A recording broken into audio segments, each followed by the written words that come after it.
চীন এবং জাপানে নতুন এক ভাইরাসের প্রাদুর্ভাব, নামজার হিউম্যান মেটানিউমোভাইরাস, সংক্ষেপে HMPV।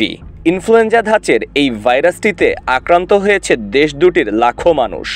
HMPV সংক্রমণ করোনার মতোই ভয়াবহ আকার ধারণ করতে পারে এমন সতর্কবার্তা স্বাস্থ্য বিশেষজ্ঞদের। করোনা প্রাদুর্ভাবের 5 বছরের মাথায় অনেকেরই শঙ্কা 2025 সালে আবারও নতুন কোনো মহামারীর উদ্ভব হতে পারে।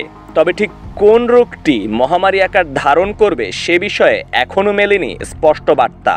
যুক্তরাজ্যের সাউথহ্যাম্পটন বিশ্ববিদ্যালয়ের গবেষণা বলছে, সম্ভাব্য মহামারীর তালিকায় আছে হাম, কলেরা, বার্ড ফ্লু এবং স্ক্যাবিসের মতো প্রায় 11টি রোগ। অজানা মহামারীর নাম দেওয়া হয়েছে ডিজিজ এক্স। HMPV সেই ডিজিজ এক্স কিনা সেটি নিয়েই বিরাজ করছে আতঙ্ক। চীনের সামাজিক যোগাযোগ মাধ্যমে পোস্ট করা কয়েকটি ভিডিওতে দেখা যায় করোনার সময় হাসপাতালে যেভাবে ভিড় জমেছিল, একই পরিস্থিতি HMPVর প্রাদুর্ভাবেও। জাপানেও চলতি মৌসুমে ঠান্ডাজনিত এ সংক্রমণ ছাড়িয়েছে 7 লাখেরও বেশি।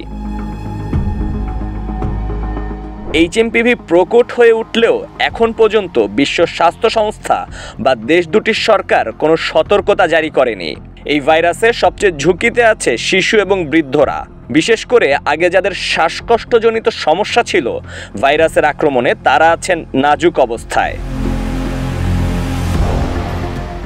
HMPV ভাইরাস চীন থেকে যাতে করোনার মতো ভারতেও ছড়িয়ে পড়তে না পারে, তাই আগে থেকেই সতর্ক অবস্থানে আছে দেশটি। ভারতের স্বাস্থ্য বিভাগ জানিয়েছে, শ্বাস প্রশ্বাসজনিত কোনো সমস্যা এখন থেকে ছোট করে দেখার উপায় নেই। এ ধরনের জটিলতা দেখা দিলে দ্রুত চিকিৎসকের শরণাপন্ন হওয়ার পরামর্শ দেওয়া হয়েছে। জ্বর, নাকবন্ধ, কাশি বা শ্বাসকষ্টের মতো সাধারণ ঠান্ডাজনিত সমস্যা দিয়ে শুরু হলেও রোগের তীব্রতায় হাসপাতালে ভর্তি হওয়ার মতো পরিস্থিতি সৃষ্টি হতে পারে বলে মত চিকিৎসকদের। অনেক সময় সংক্রমণ ব্রঙ্কাইটিস, নিউমোনিয়া, অ্যাজমা বা কানে ইনফেকশনের মতো সমস্যা সৃষ্টি করতে পারে। ভাইরাসটির এখন পর্যন্ত আবিষ্কার হয়নি কোনো ভ্যাকসিন। চিকিৎসকরা বলছেন, করোনা মোকাবেলায় যেসব সতর্কতা নেওয়া হয়েছিল, একই পদক্ষেপে এই ভাইরাস প্রতিরোধ করা সম্ভব।